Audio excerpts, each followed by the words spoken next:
चरणों में कोटि कोटि प्रणाम।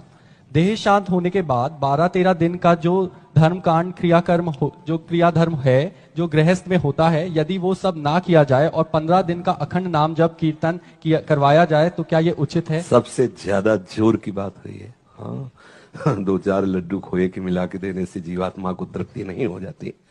जिस समय उसके निमित्त से अगर 12-13 दिन नाम कीर्तन कर लो तो कहीं भी हो जाए उसका परम मंगल होगा। नाम सबसे बड़ी यज्ञ है।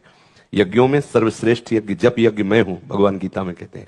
और जप भगवत मंत्र का, भगवान नाम का जितना भी सूक्ष्म हो उतना अधिक होता है। कीर्तन जितना उच्च स्वर से हो उतना अधिक महत्व होता है।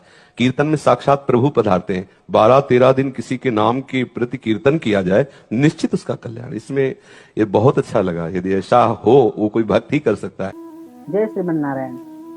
बहुत बढ़िया प्रश्न था और मैंने भी वीडियो देखा था प्रेमानंद जी महाराज का। एक प्रश्नकर्ता महाराज जी के समक्ष आकर के प्रश्न कर रहा है कि यदि हम 13 दिन का कर्मकांड न करें और संकीर्तन करें तो इसका क्या महत्व है।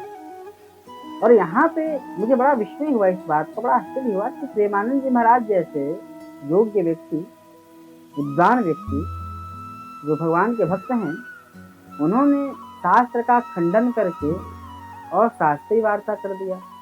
तो ये थोड़ा अचंभित लगा मुझे। आइए हम देखते हैं इससे क्या प्रमाण है, क्या शास्त्र कहता है।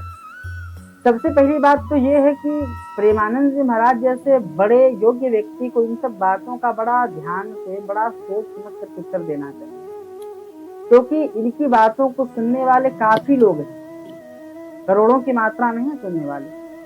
ऐसी स्थिति में आप जो कहेंगे उसका असर हमारे धर्म पर पड़ेगा, हमारे हिंदू समाज पे पड़ेगा, हमारे धार्मिक समाज पे पड़ेगा और लोग उसको ही सत्य मानेंगे और शास्त्र की बातों को भूल जाएंगे।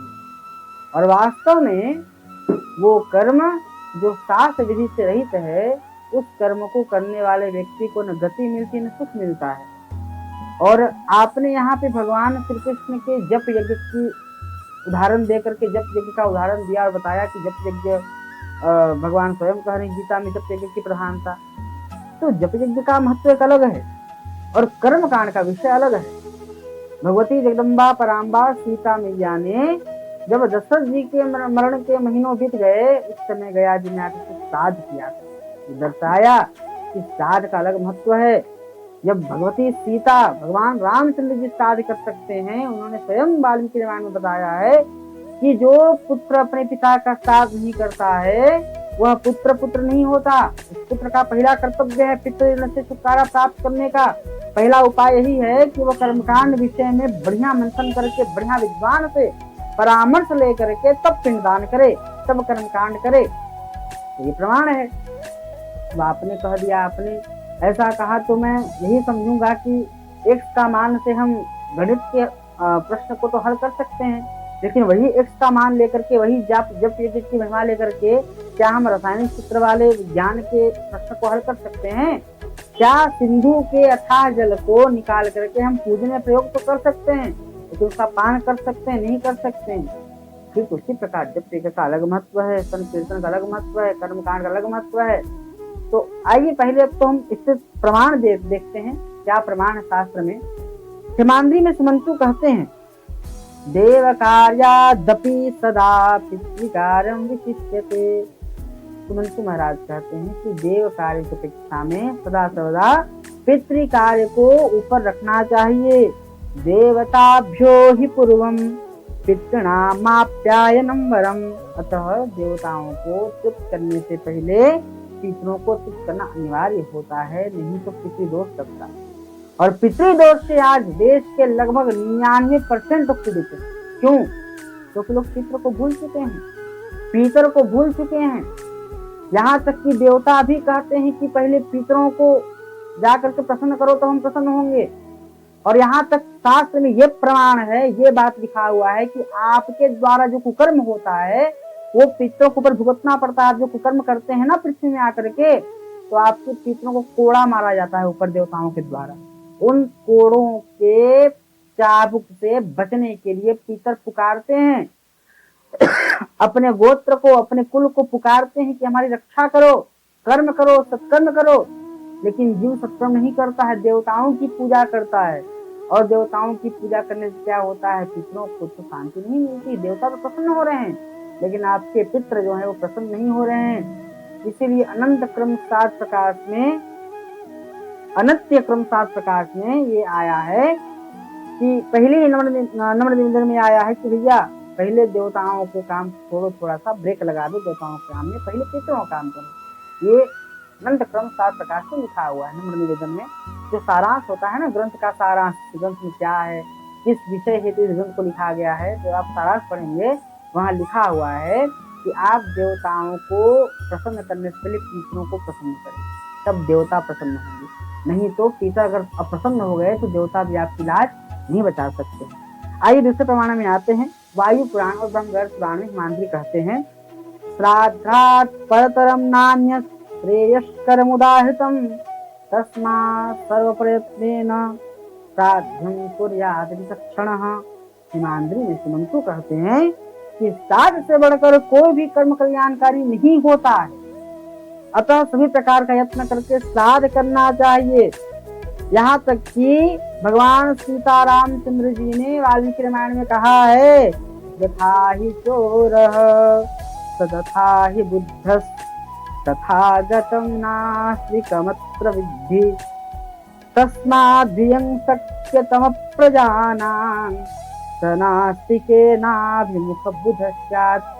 अर्थात जो व्यक्ति शास्त्र प्रमाण को नहीं मानता है, शास्त्र प्रमाण की अनर्गल व्याख्यान करता है, शास्त्र प्रमाण की धज्जियां उड़ाता है, वो व्यक्ति चोर के समान होता है। उस व्यक्ति को दंड देना चाहिए। यहाँ तक कि भगवान कृष्ण की मैं बात करूं, आपने भगवान कृष्ण का उदाहरण दिया था, मैं भी आपको गीता का ही उदाहरण देता हूँ। भगवान ने कहा है गीता में 16वें अध्याय में, यह शास्त्र विधि मुत्सृज्य वर्धते काम कारत न स सिद्धिमवाप्नोति न सुखम न पराम गति। भगवान कहते हैं कि जो व्यक्ति शास्त्र विधि को त्याग करके मनमाना आचरण करता है, मनमुखी आचरण करता है, तो जो आपने बात की वो मनमाना है। आपने कहा कि 13 दिन का कर्मकांड न करो, जाप करो, ये मनमाना आचरण है। तो जो व्यक्ति मनमाना आचरण करता है उस व्यक्ति को न सुखम न पराम गति, न सुख मिलता है न गति मिलती। अतः शास्त्र प्रमाण को ही सर्वश्रेष्ठ माना गया है। तो महाराज मैं तो यही समझूंगा कि महाराज जी ने प्रश्नकर्ता का समर्थन किया है, और यदि ऐसा ही चलता रहा तो वो दिन दूर नहीं जब कर्मकांड क्रिया लोप हो जाएगा, कर्मकांड क्रिया समाप्त हो जाएगा। हम मानते हैं कि संत कीर्तन का एक अलग महत्व है। इसका अर्थ यह नहीं होता कि देव की प्रधानता का वर्णन करके श्राद्ध संबंधित क्रियाओं को न करने का प्रोत्साहित करके पितृपक्ष की अवहेलना किया जाए, यह कदापि नहीं हो सकता है। पितृपक्ष को, पितृ लोगों को प्रसन्न करना यह हरेक समाज का, हरेक हिंदू का, हरेक परिवार का कर्तव्य है। श्राद्ध करना, कर्मकांड करना, पिंड देना, ये कर्तव्य है। इसका और उसका मतलब जप का और कर्मकांड का, ये दोनों अलग अलग विषय में, दोनों को एक साथ न जोड़ना चाहिए। निवेदन करता हूँ और मैं उम्मीद भी करता हूँ, आशा भी करता हूँ कि महाराज इस पर संशोधित करेंगे वीडियो पे और पुनः इस पर आकर के प्रमाण देंगे कि देखो हमने वो। और मैं समझता हूँ कि जिस बात को आप न जाने ना, उनको न बोलें। ये बात केवल प्रेमानंद जी महाराज जी के लिए अपितु मेरे लिए भी है, हर व्यक्ति के लिए, कि जिस बात को आप नहीं जानते हैं तो बोलिए ही मत।